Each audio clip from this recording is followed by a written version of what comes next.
Alhamdulillah wassalatu wassalamu ala Rasulillah wa ala alihi wa sahbihi wa mawalah wa la hawla wa la quwata illa billahi wa ba'du.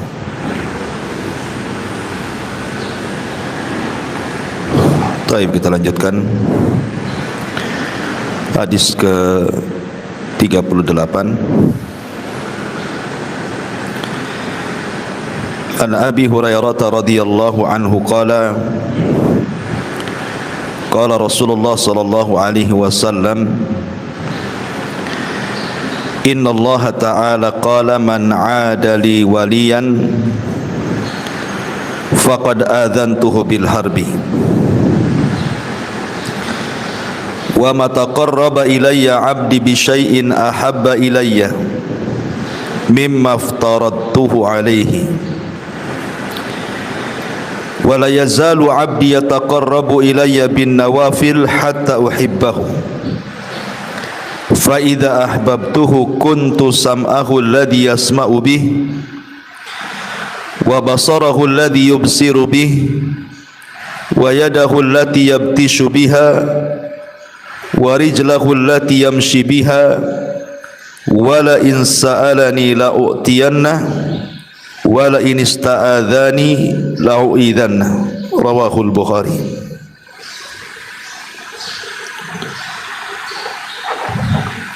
Dari Abu Hurairah radhiyallahu an, dia berkata,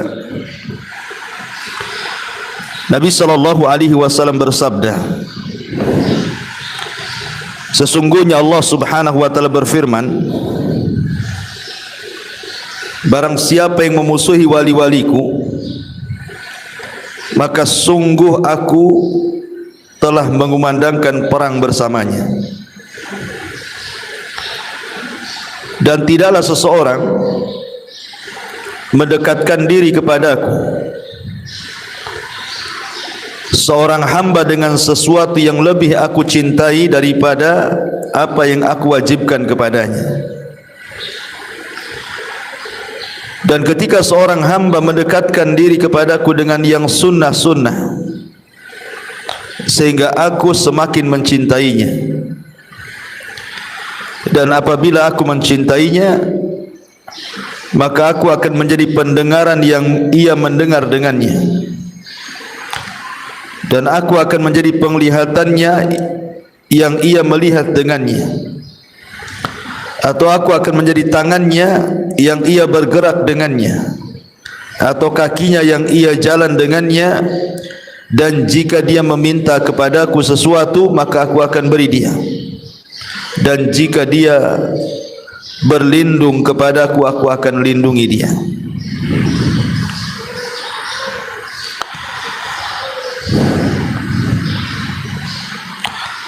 Taib, masyiral muslimat yang dimuliakan Allah Subhanahu wa taala.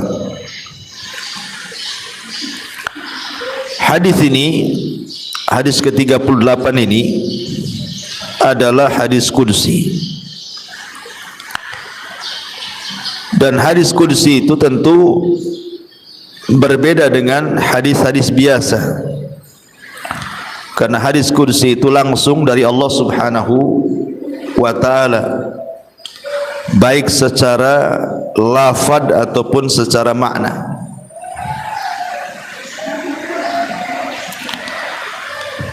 Tapi walaupun demikian,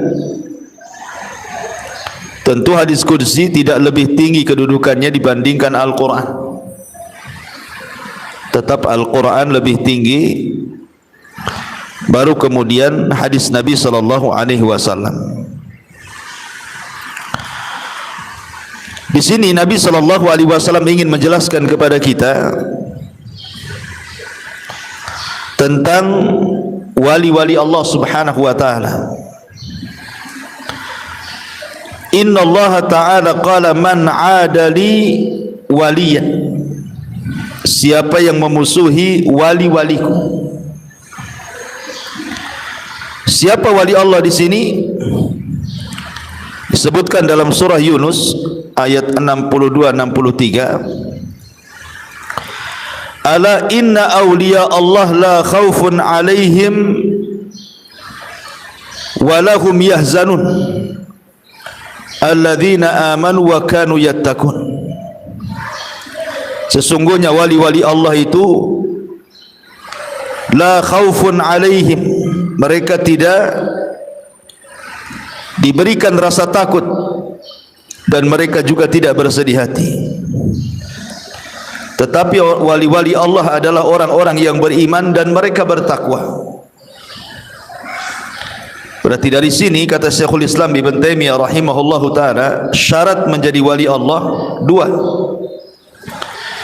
Pertama beriman, yang kedua bertakwa.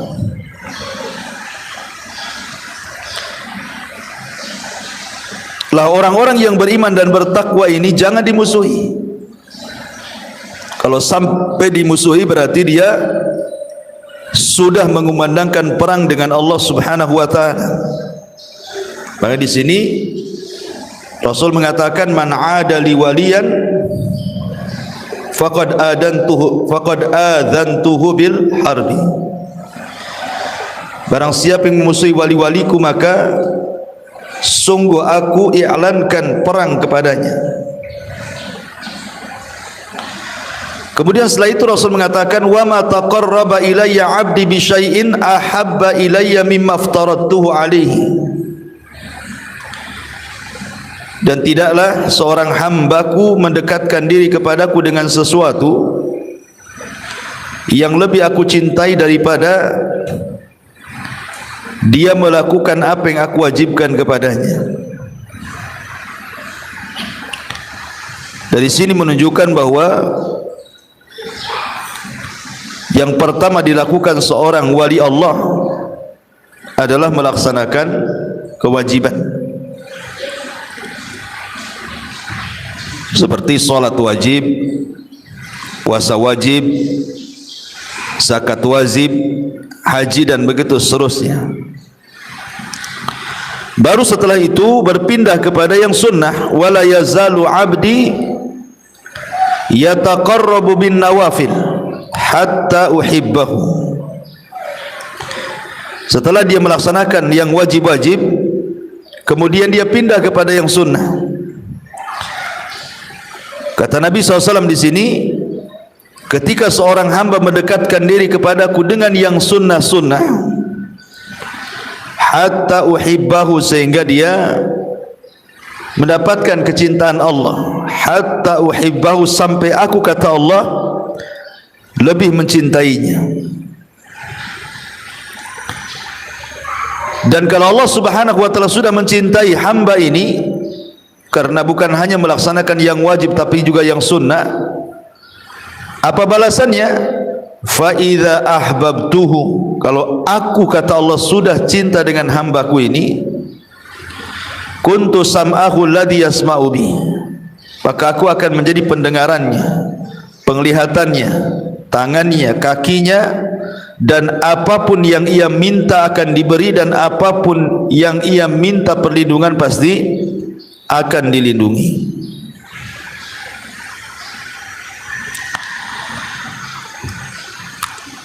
Baik, kita bahas faedah hadis ini. Yang pertama, anna mu'adzata awliya Allah min kabairi dzunub, memusuhi wali-wali Allah termasuk dosa-dosa besar. Tidak boleh memusuhi wali-wali Allah. Dan maksudnya wali-wali Allah di sini maksudnya orang-orang yang beriman dan bertakwa. Yang kedua, penetapan adanya wali-wali Allah, bahwa memang di sana ada wali-wali Allah Subhanahu wa taala. Tetapi yang dimaksud wali-wali di sini bukan yang dipahami orang-orang awam. Wali itu harus punya khawariqul ada, harus punya keanehan-keanehan yang dimiliki, yang tidak dimiliki orang, bukan itu. Karena para sahabat juga, mereka tidak semua diceritakan kepada kita punya keanehan. Bahkan yang Di luar para sahabat seperti tabi'in ada juga yang diceritakan keanehannya. Tapi apakah kemudian kedudukan sahabat jatuh gara-gara tidak memiliki keanehan? Tidak. Mereka adalah wali-wali Allah yang sebenarnya. Karena syarat menjadi wali Allah itu bukan harus punya karamah, tetapi yang penting dia beriman dan bertakwa, sudah dikategorikan wali Allah. Jadi gampang jadi wali-wali Allah menurut akidah Ahlussunnah wal Jamaah. Cukup beriman dan bertakwa, maka anda jadi wali Allah. Lalu bagaimana caranya beriman dan bertakwa itu? Lakukan yang wajib, kemudian kerjakan yang sunnah. Lakukan yang wajib, kerjakan yang sunnah. Itu syaratnya menjadi wali Allah. Dan yang sunnah juga bertingkat-tingkat kan gitu ya. Terutama solat. Maka solat, setelah solat wajib yang paling utama adalah solat rawatib. Setelah wajib itu yang paling utama adalah solat rawatib. Baru setelah rawatib di bawahnya sunnah muakkadah. Sunnah muakkadah. Baru setelah di sunnah muakkadah di bawahnya ada disebut nafilah. Disebut nafilah. Sunnah tapi nafilah, sunnah biasa. Bisa ditinggalkan, bisa dilaksanakan. Jadi sunnah saja bertingkat-tingkat gitu ya. Seperti umpamanya solat wajib, kemudian di bawahnya solat sunnah rawatib. Solat sunnah rawatib itu maksudnya yang 12 rakaat itu namanya rawatib. Kenapa? Karena semakin dekat dengan yang wajib, maka posisinya lebih utama dibandingkan yang lainnya. Kemudian baru sunnah muakkadah. Sunnah muakkadah itu seperti witir. Rasul tidak pernah meninggalkan witir kan itu ya. Itu disebut muakkadah, sunnah muakkadah. Baru sunnah biasa yang Rasul kadang melakukan, kadang tidak melakukan. Artinya dalam sholat sunnah saja bertingkat-tingkat tuh. Mana yang lebih afdol, mana yang di bawahnya, afdol saja. Lah di sini Nabi SAW mengatakan, ketika seseorang melaksanakan kewajiban kemudian semua sunnah dia kerjakan, maka jadilah dia wali Allah Subhanahu wa ta'ala. Kemudian yang nomor 3, penetapan adanya perang, melawan perang dari Allah Subhanahu wa ta'ala. Penetapan bahwa Allah Subhanahu wa ta'ala akan mengajak perang kepada siapapun yang memusuhi wali-wali Allah. Bahkan bukan hanya Allah mengumandangkan perang dengan musuh-musuh yang memusuhi wali-wali Allah. Di dalam Al-Quran surah Al-Baqarah ayat 279 Allah mengatakan ketika bicara tentang riba, fa illam taf'alu fa'dhanu biharbin minallahi wa rasulih. Kalau seandainya mereka tidak berhenti dari riba, maka mereka sama saja dengan mengumandangkan perang melawan Allah dan Rasulnya. Ini pun perkara-perkara yang mengundang kemurkaan Allah dan Allah siap perang melawan mereka.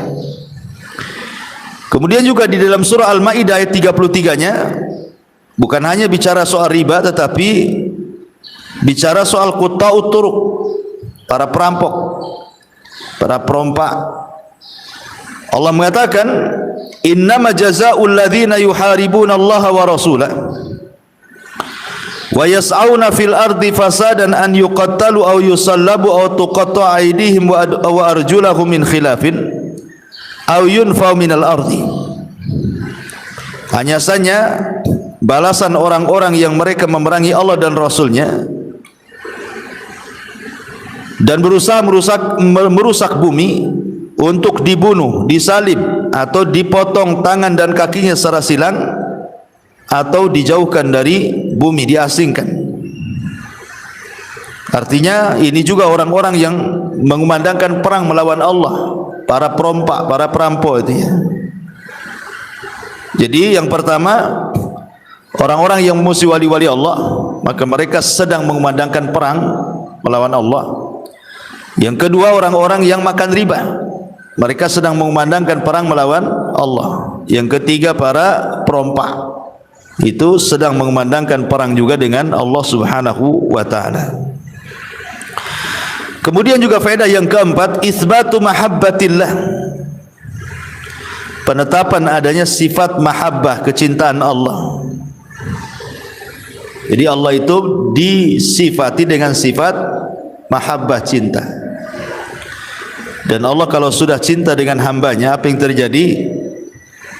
Allah memanggil malaikat Jibril dan mengatakan, ya Jibril, inni uhibbu fulanan fa'ahibbahu. Wahai Jibril, aku suka dengan si fulan, tolong cintai si fulan. Maka Jibril pun akan berteriak kepada seluruh malaikatnya, wahai malaikat-malaikat Allah, Allah sudah cinta dengan si fulan, kalian semua harus cinta dengan si fulan. Maka seluruh malaikat mencintai si fulan karena kecintaan Allah kepada si fulan. Ketika semua malaikat cinta kepada si fulan, maka Allah Subhanahu wa ta'ala akan tanamkan kecintaan kepada hamba-hamba Allah dari kalangan manusia kepada si fulan. Artinya bahwa kalau Allah sudah mencintai seorang hamba, maka makhluk yang ada di langit dan yang ada di bumi ikut mencintainya karena kecintaan Allah kepadanya. Itulah dahsyatnya kalau Allah sudah mencintai kita. Maka Jibril, kemudian semua malaikat akan mencintai kita, termasuk juga seluruh manusia akan ditanamkan kecintaan kepada kita. Lalu apa fungsinya malaikat cinta dengan kita, kemudian manusia juga cinta dengan kita? Ya, kalau malaikat sudah jelas, mereka yang mencatat amal perbuatan kita. Kalau dia cinta dengan kita kan tentu akan mencatat yang baik-baik. Yang mencabut nyawa kita aja malaikat, tentu akan mencabut dengan cara yang baik. Lalu apa manfaat manusia cinta dengan kita? Karena pujian manusia itu bisa saja menyebabkan kita masuk surga. Sebagaimana hadis Nabi SAW ketika lewat sebuah jenazah, kemudian manusia memujinya, kemudian Rasul mengatakan wajabat lahul jannah. Karena manusia banyak memujinya, maka jenazah itu dipastikan masuk surga. Ya. Jadi fungsi kenapa kecintaan manusia kepada kita juga terkadang menjadikan penyebab kita masuk surga, menunjukkan bahwa kecintaan manusia kepada kita karena Allah telah mencintai kita. Jadi kecintaan manusia kepada kita itu karena kita melakukan hal-hal yang menyebabkan Allah cinta dengan kita. Nah, ini disebut itsbat mahabbatillah, penetapan adanya sifat cinta kepada Allah. Kemudian yang nomor 5, annal a'mal as-salihah, bahwa amal soleh itu yang mendekatkan diri kepada Allah Subhanahu wa ta'ala. Kemudian juga wal insan yash'uru hadza bi nafsihi idza qama bi ibadatillah 'ala al-wajhil akmal min al-ikhlasi wal mutaba'ati wa hudhuril qalbi ahassa bi annahu qaruba min Allah azza wa jalla wa hadha la yudrikuhu illa al-muqifun. Jadi manusia ini terkadang merasakan kedekatan diri kepada Allah Subhanahu wa ta'ala kalau betul-betul dia melaksanakan ibadah dengan sebetul-betul ibadah, dengan mempraktikkan keikhlasan dan mencontoh Nabi sallallahu alaihi wasallam. Dan ini bisa kita rasakan ketika ibu menghabiskan waktu-waktunya untuk ibadah kepada Allah. Umpamanya satu hari mungkin ibu habiskan waktu itu untuk sholat malam, tahajud, duha, dan begitu seterusnya kan, puasa lagi kan, maka ibu akan merasakan kedekatan diri kepada Allah Subhanahu wa ta'ala. Itu kita bisa rasakan gitu ya. Kenapa bisa rasakan? Karena ketika Allah Subhanahu wa taala sudah mencintai hambanya karena dia banyak melakukan perbuatan sunnah, maka Allah akan jadi pandangan kita, penglihatan kita, tangan kita dan kaki kita. Kita bisa merasakan kedekatan kita dengan Allah Subhanahu wa taala, itu maksudnya. Bukan berarti Allah masuk ke badan kita, dia jadi mata kita, telinga kita, bukan. Ya, bukan seperti keyakinan orang Nasrani Allah bersatu dengan Isa, bukan itu maksudnya. Maksudnya Allah akan menjadi pendengaran itu, Allah mengawasi kita, Allah melihat kita, Allah membimbing kita, Allah menjaga kita, Allah memuliakan kita, gitu maksudnya. Jadi kalau kita sudah melaksanakan kewajiban kemudian diikuti dengan yang sunnah-sunnah dan berbagai macam sunnah, maka akan terasa kedekatan kita dengan Allah dengan bertambahnya iman, ya, dan semakin rajin lagi mendekatkan diri kepada Allah, dan itu bisa kita rasakan. Sebagaimana juga turunnya iman dengan maksiat itu bisa dirasakan. Ketika mungkin ibu banyak maksiat dan jarang ibadah, itu untuk memulai aktivitas ibadah itu malas dia, ya, dan itu bisa rasakan, oh iman kita sedang turun gitu ya. Ini perlu dipahami hadis ini. Kemudian yang nomor 6, anna awamirallahi azza wa jal kismani, bahwa perintah-perintah Allah itu ada dua macam. Ada faridatun wajib, nafilatun sunnah. Pertama, kewajiban ini tidak boleh ditinggalkan. Kewajiban itu tidak boleh ditinggalkan. Kalau dia meninggalkannya dia dosa. Kemudian yang kedua sunnah. Sunnah ini artinya zaid anil faridah, dia tambahan pahala yang dinasabkan kepada salat wajib. Dan itu pun bertingkat-tingkat, sudah saya jelaskan, ya, seperti contoh salat sunnah tadi. Kemudian yang nomor 7, tafadulul a'mal min haitsul jinsi, bahwa di sini ada keutamaan satu amal dengan amal yang lain sesuai dengan jenisnya. Jenis yang wajib tentu lebih tinggi dibandingkan jenis yang sunnah. Dan dalam segala hal dari seluruh amal-amal soleh yang diperintahkan kepada hamba-hamba Allah, Allah jadikan satu dengan yang lain itu tingkatan, agar manusia bisa memilih mana yang lebih afdol dibandingkan yang hanya keutamaan saja atau mungkin kurang utama.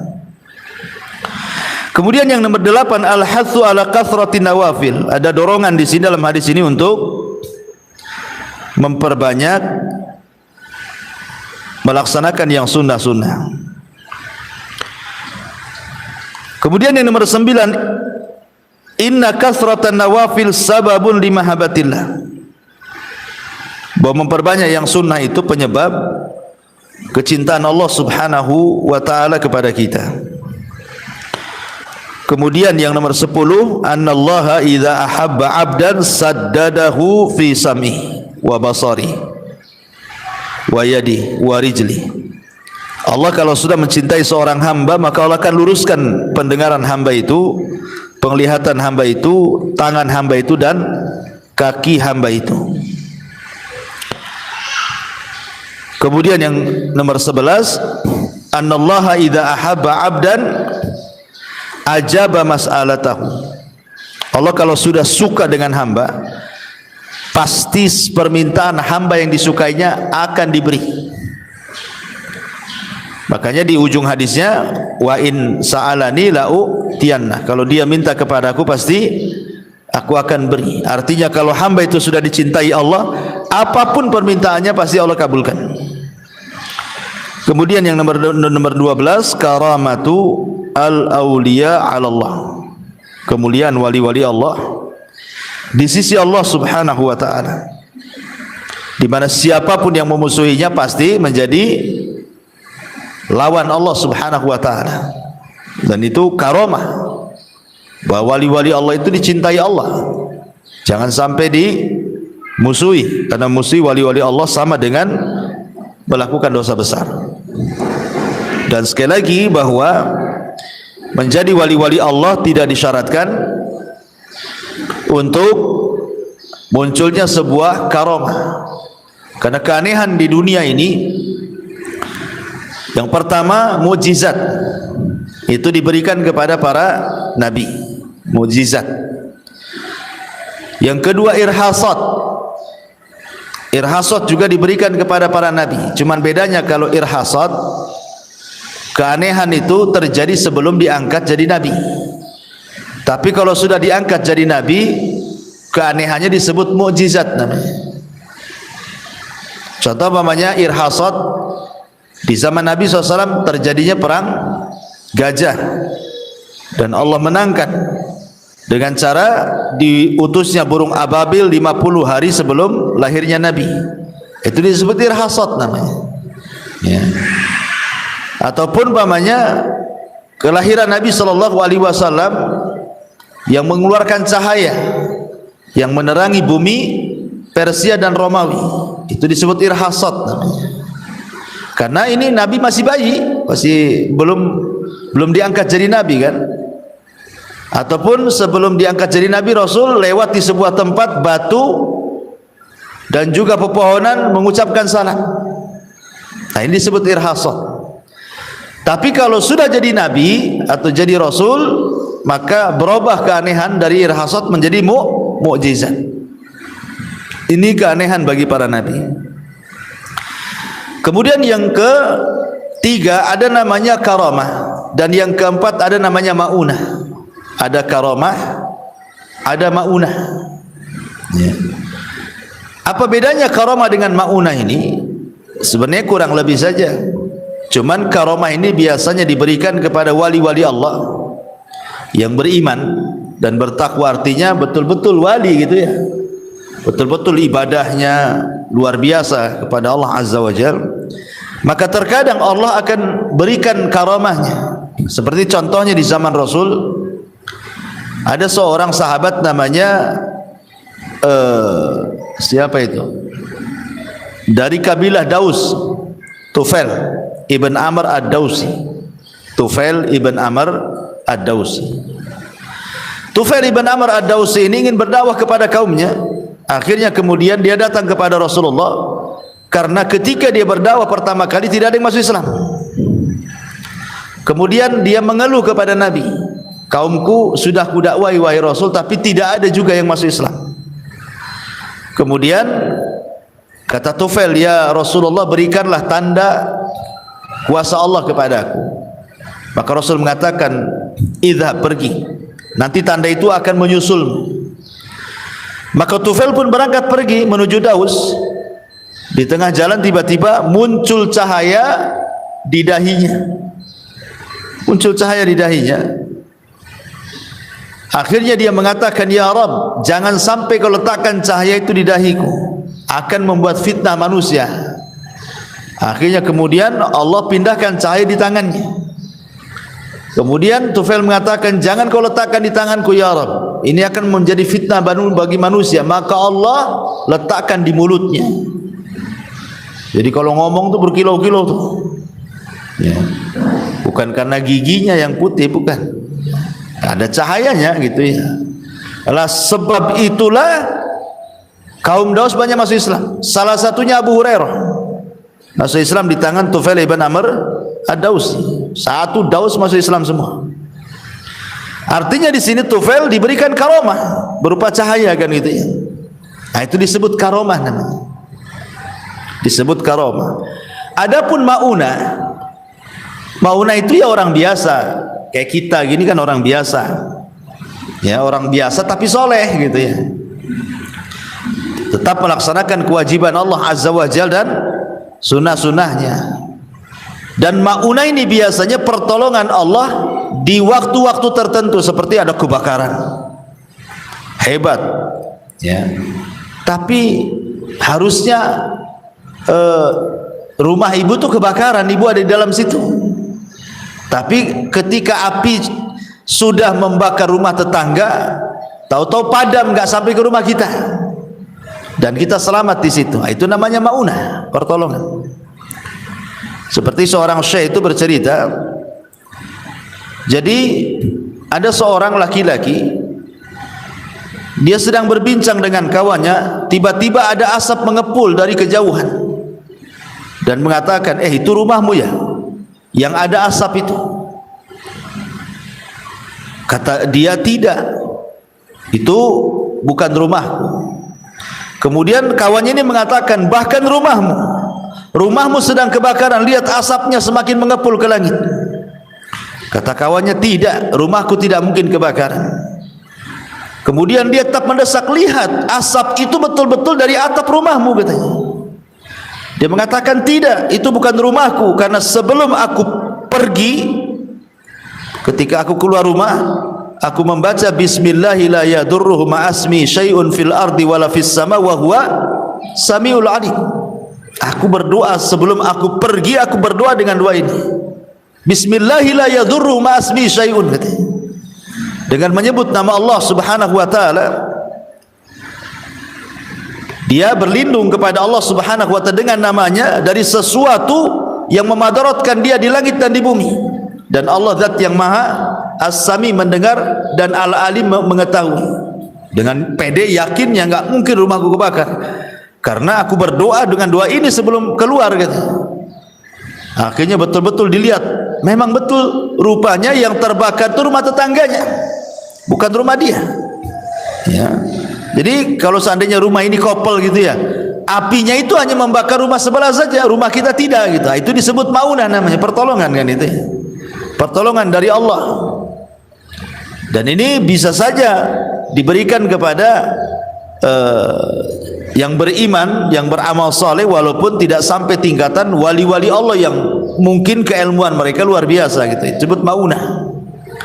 Berarti sudah ada irhasat, ada mukjizat, ada karamah, ada maunah, ya. Kemudian keanehan yang lain disebut juga sihir, ya. Sihir itu tentu hanya dimiliki oleh syaitan lewat tangan-tangan para dukun, ya. Kemudian juga yang nomor 6 ada disebut dengan, selain daripada sihir itu, apa namanya, ihana. Ihana itu dalam rangka menghinakan, seperti umpamanya yang terjadi dengan Musailamah al-Kadzdzab. Jadi ketika ada orang datang kepada Musailamah al-Kadzdzab, orang ini buta matanya sebelah, yang satu melihat, yang satu buta. Kan kita tahu bahwa Nabi SAW itu sering mengobati orang dengan ludahnya. Seperti ketika Ali radhiyallahu an sakit matanya di perang Khaybar, oleh Nabi ludahi, kan sembuh tuh Ali itu, kedua matanya sembuh. Padahal dia tidak bisa melihat lagi karena parahnya sakit kedua mata itu, tapi oleh Nabi cukup diludahi sembuh. Itu namanya mukjizat. Sehingga ketika Musailamah al-Kadzdzab ini ngaku Nabi, ya ngaku Nabi, otomatis kan harus ada mukjizat ngaku Nabi. Jadi ada orang yang buta sebelah datang kepada Musailamah al-Kadzdzab minta diobati. Kemudian diludahi mukanya, malah buta dua-duanya. Bukannya sembuh yang satunya, malah buta dua-duanya. Kalau Nabi itu kan sembuh dua-duanya kan itu ya. Ini kalau diludahi malah dua-duanya pula buta gitu ya. Itu disebut ihanah namanya.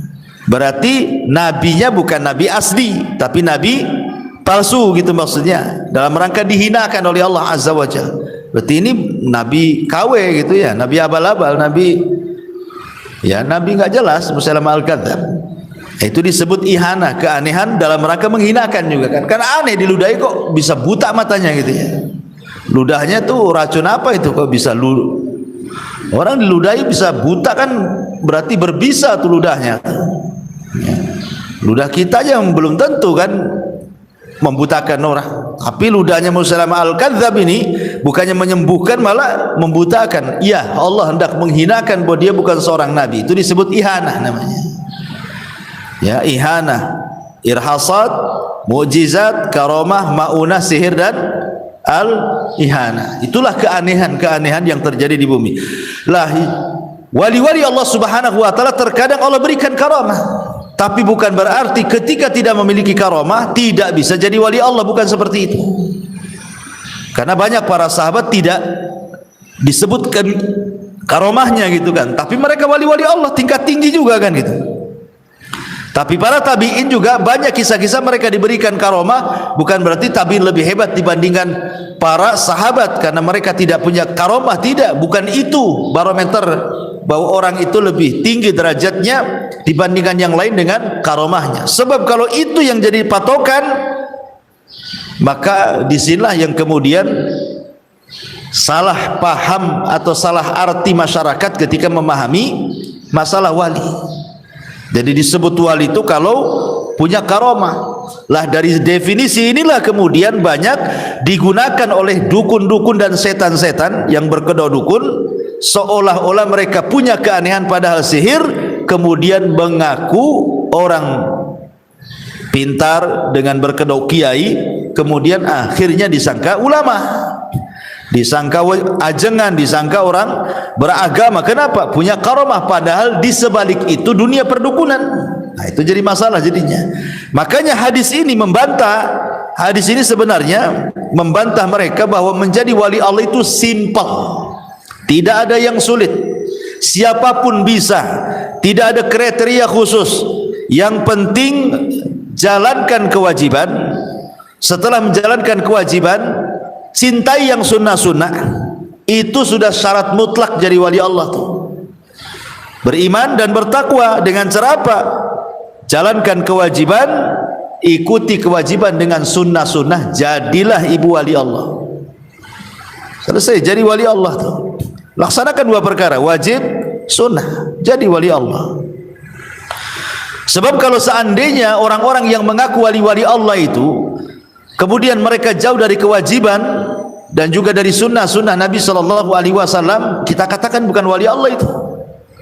Seperti perkataan Imam Syafi'i rahimahullahu ta'ala yang menukil perkataan Al-Laits, seorang imam dari ulama Mesir kondang di zamannya. Al-Laits itu dinukilkan perkataannya oleh Imam Syafi'i. Kata Imam Syafi'i rahimahullahu ta'ala, kalau engkau melihat seseorang berpenampilan agama, kok dia bisa terbang ke langit atau bisa berjalan di air, timbanglah amalannya. Kalau amalannya mencocoki Al-Quran dan Sunnah, berarti wali Allah. Tapi kalau amalannya tidak mencocoki Al-Quran dan Sunnah, ketahuilah itu wali setan. Wali juga, tapi wali setan, ya, bukan wali Allah subhanahu wa ta'ala. Nah, ini diantara penjelasan hadis tentang hadis ke-38. Wallahu a'lam. Ya, saya kira cukup sampai di sini. Silakan kalau ada yang bertanya.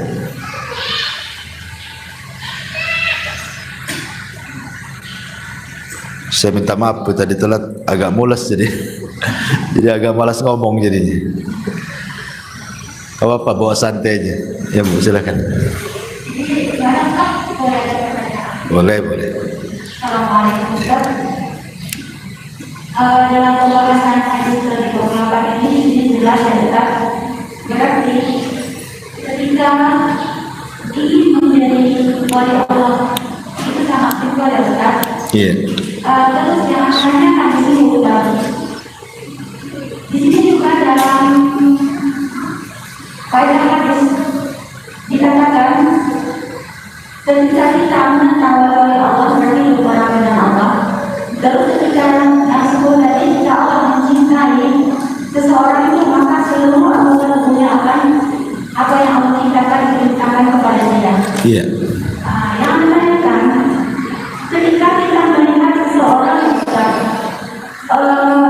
kita bukan menebak karena kita melihat aktivitas kesehariannya dan hal itu ada pada diri seseorang. Dan apakah penglihatan kita yang secara zahir boleh kita mengatakan dia itu Masya Allah orang yang dipuji Allah. Terus apakah ketika kita bermasalah dengan dia atau ada hal-hal yang tersakiti hatinya, itu juga dikatakan kita menentang Allah disebutkan seperti. Iya, alhamdulillah.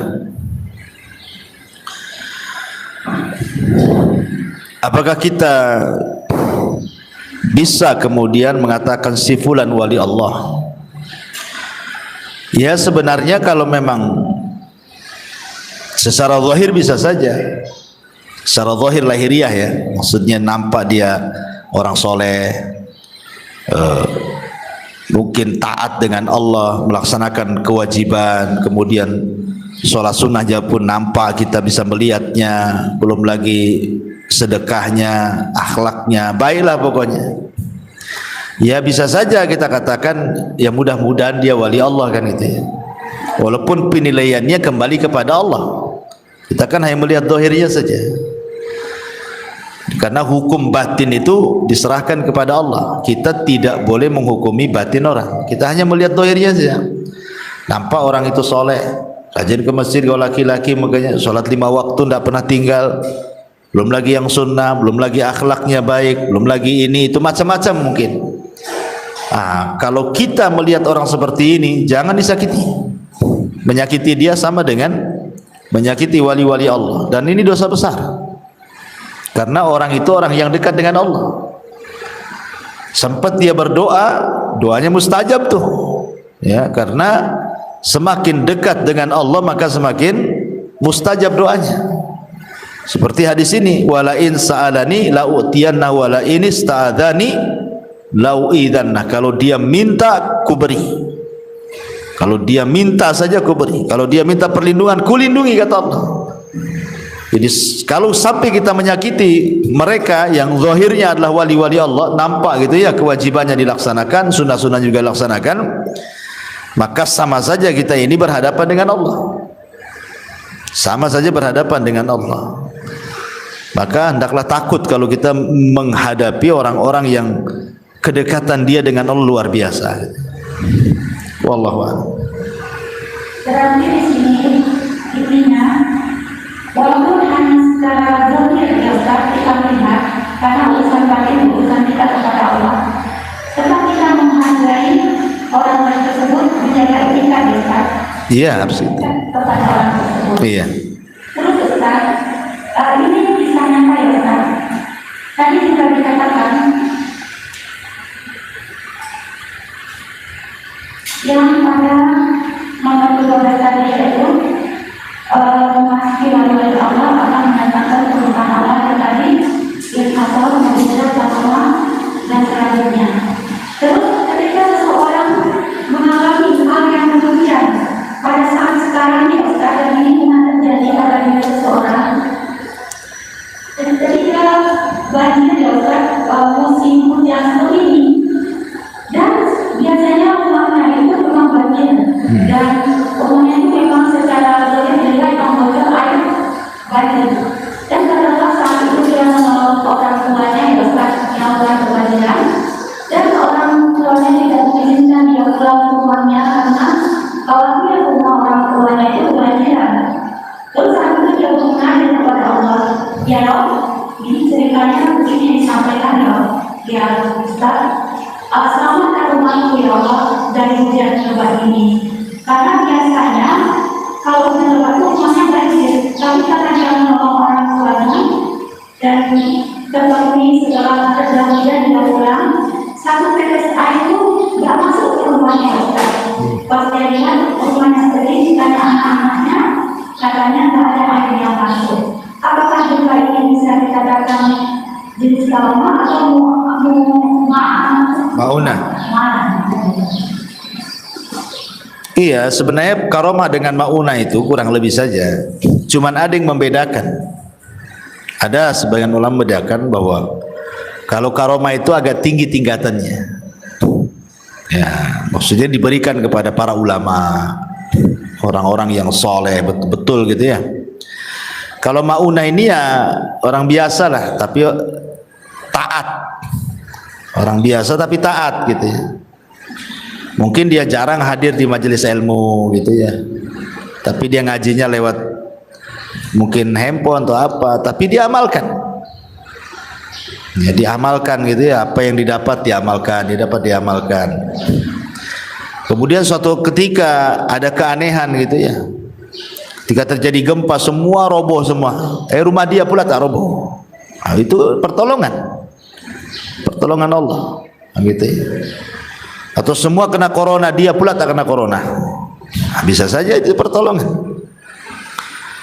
Ya, atau apalah sifatnya, mungkin ke hutan dia, dikejar macan, ada pohon jambu, naik dia ke pohon jambu, macan itu bisa saja loncat, tapi dia pergi. Dan Allah tolong kan. Kalau macan itu mau ditunggu itu 24 jam. Makan apa dia? Kalau jambunya habislah dia.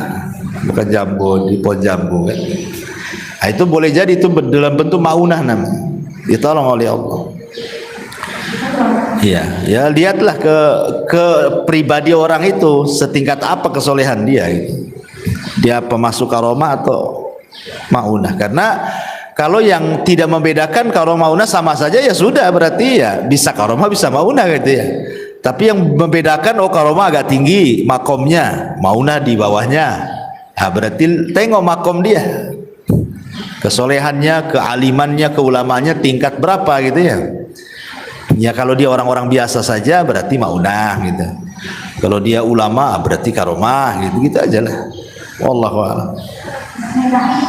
Ya. Makanya kalau kita mengatakan itu kita yang menggunakan kata kebenaran itu kita semua itu maksudnya itu kita maksudnya orang soleh bukan betul.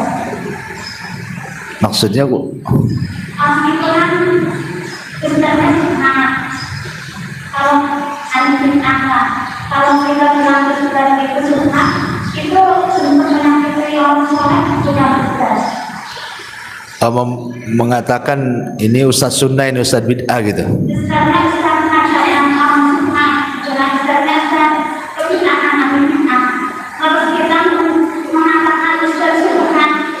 Oh, Ustaz Subhat. Ya, apakah termasuk menyakiti orang soleh, Ustaz? Iya, paham. Jadi ada ustadz itu dia ngajak ke bid'ah ajarannya. Kemudian mengatakan jangan ngaji sama dia, itu ustadz Subhat itu gitu ya. Kurang lebih begitulah ya. Ya sebenarnya kan ketika kita melihat orang itu kan kita harus punya ilmu dulu. Apakah yang disampaikannya itu memang betul-betul perkara bid'ah? Karena bagi orang yang membenci pasti dia mencela. Sebagaimana orang yang mencintai pasti memuji. Itu dah matematika tuh. Ya. Orang kalau cinta pasti memuji. Orang kalau benci pasti mencela. Tetapi mencela dan memuji itu kan di atas ilmu dan karena ilmu, bukan hawa nafsu. Ketika kita mengatakan kepada orang-orang yang berseberangan dengan kita, hati-hati itu ustaz syubhat. Boleh jadi orang-orang itu juga memandang ke ustaz-ustaz yang di sini juga itu ustaz syubhat juga tuh. Apa bedanya? Kan itu ya. Pasti seperti itu. Dibolak-balik itu ya kan. Kita mencela mereka, mereka pula mencela kita. Maka sekali lagi ketika bicara seperti itu, mengklaim si fulan ustadz syubhat, ustadz bid'ah dan begitu seterusnya, ya parameternya harus ke ilmu. Parameternya harus ilmu. Apa yang dimaksud dengan ustadz syubhat ini? Apakah namanya ustadz syubhat atau memang karena kepalanya banyak syubhat kan? Nah, itu.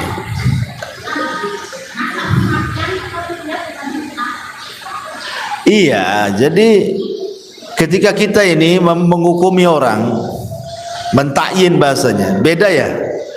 Dengan hukum umum, dengan hukum khusus itu beda. Kalau hukum umum itu seperti ini.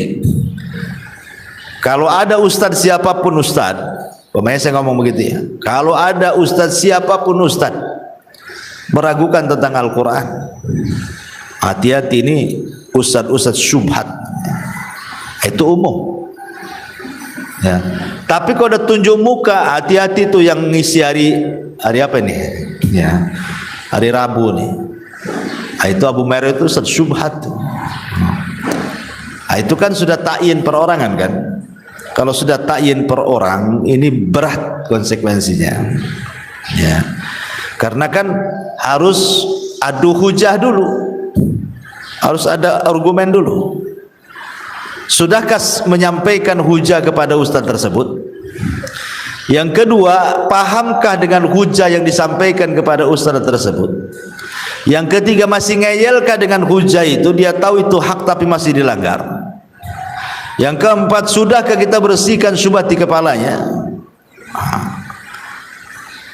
Itu perlu dilakukan. Ya.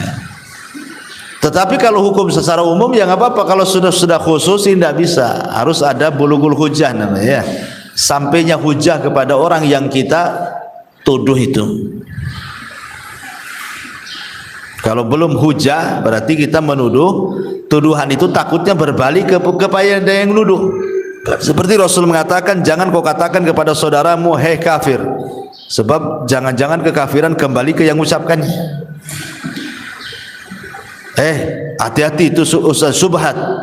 Jangan-jangan subhatnya itu kembali ke yang ngomong, kau yang banyak subhatnya. Nah itulah masalahnya. Ya. Jadi kembali kepada pengetahuan itu. Ya. Wallahu a'lam.